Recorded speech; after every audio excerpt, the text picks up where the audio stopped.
Di babak perempat final Piala Asia U17 2025, Korea Utara menjadi lawan Timnas U17 Indonesia.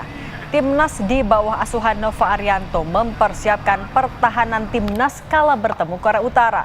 Selain itu, strategi serangan skuad Garuda Muda tak kalah penting dilatih untuk meraih hasil maksimal. Laga Indonesia melawan Korea Utara akan berlangsung malam ini.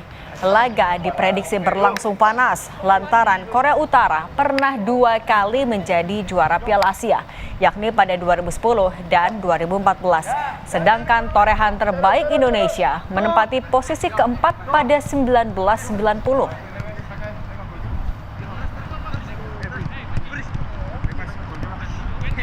Taktikal apa yang kita buat secara defense, bagaimana kita menyerang itu yang kita persiapkan selama 2 hari ini, dan semoga pemain bisa paham dan semoga besok kita bisa meraih hasil yang maksimal.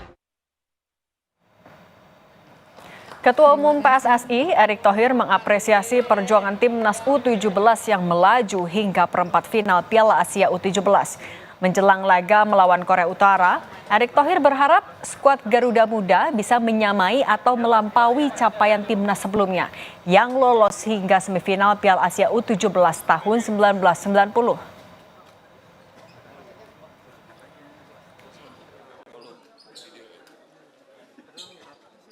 Tetapi sekarang tentu kita tidak berpuas diri, kita harus meningkatkan peringkat karena terakhir kita ranking 4 Asia untuk U17 itu tahun 1990. Ini yang mungkin saya tidak ingin memberikan beban, saya mengucapkan terima kasih kepada pelatih dan pemain, dan tetapi ya kembali saya rasa mereka akan mempersiapkan diri dengan baik.